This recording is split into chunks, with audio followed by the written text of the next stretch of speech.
India has become the queen of the global economy. నిన్నటిదాకా hopes లేవు. ఆ negative parameters అన్ని పాజిటివ్గా మారుతున్నాయి.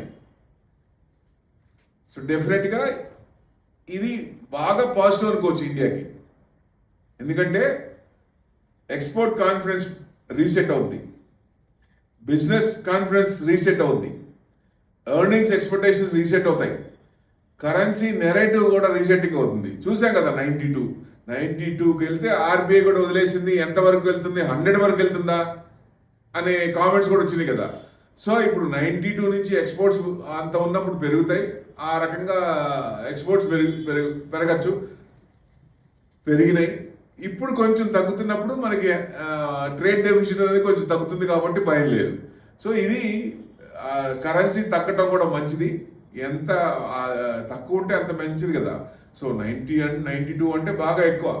అందరికీ భయం కదా 100 రూపాయలకి వెళ్ళిపోతుందని. అంటే నిన్నటి దాకా ఎక్కడ హోప్స్ లేవు. బడ్జెట్లో కూడా ఎస్సిటీ పెంచారు.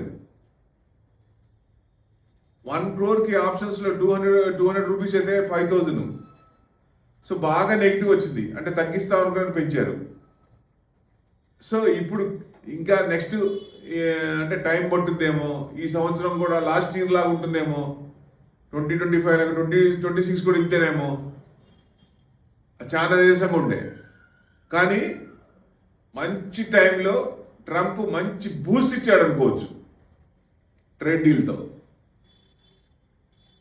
ఎవరు ఫోన్ చేసినా కావాల్సింది వచ్చింది. అంటే ఒకేసారి అంటే బడ్జెట్ రోజు వస్తే ఇంకో రకంగా ఉండేదేమో, మార్కెట్ పడకుండా ఉండేది, కొన్ని లక్షల కోట్లు ఆవిరవ్వకుండా ఉండేది. అంటే 1000 పాయింట్స్ పడి మళ్ళీ నెక్స్ట్ డే ఆ లో నుంచి మళ్ళీ పెరగటం అంటే మరి గ్రేటే కదా. సో ఈ సోమవారం ఇవాళ మంచి అంటే బూస్ట్ చిన్నగా ట్రేడ్ డీల్ జరిగితే 1000 పాయింట్స్ పెరుగుద్దని మనం ఎప్పుడో అనుకున్నాం. 1000 కంటే పైన 1250 పాయింట్స్ పెరిగింది. సో ఈ కన్సిస్టెంట్గా ఇంకా మార్కెట్ ఈ సంవత్సరం స్టెప్ బై స్టెప్ ఫార్వర్డ్ అయ్యే అవకాశాలు ఉన్నాయి. ఎక్స్పోర్ట్స్ ఓరియంటెడ్ మీద ఎక్కువ కాన్సన్ట్రేట్ చేశారు కాబట్టి ఆ రిలేటెడ్ స్టాక్స్, డిఫెన్స్ మీద కూడా బాగానే పెట్టారు. సో ఆ సెక్టార్స్ బూస్ట్ అయ్యే అవకాశాలు ఉన్నాయి.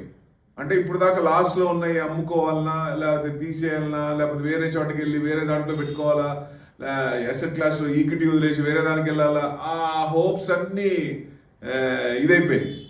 డెఫినెట్గా ఈక్విటీ మీద మళ్ళీ టర్న్ అరౌండ్ అయిందనుకోవచ్చు. ఎవ్వరు కూడా అమ్మాల్సిన పని లేదు, లాంగ్ టర్మ్ హోల్డ్ చేసుకోవచ్చు. అందుకే ఈక్విటీలో ఇదే ఉంది మంచి.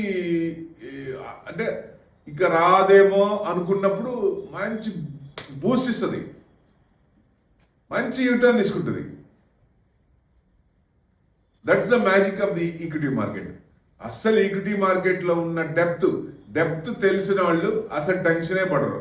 కొత్తగా వచ్చిన వాళ్ళు, మార్కెట్ గురించి తెలియని వాళ్ళు, వాళ్ళకి టెన్షన్, పడిపోతుంది, మా పోర్ట్ఫోలియో తగ్గిపోతుంది. కానీ ఆ డెప్త్ తెలిసిన వాళ్ళు ఎప్పుడు కంగారు పడరు. చూడండి, ఇంకా కొనుక్కుంటారు.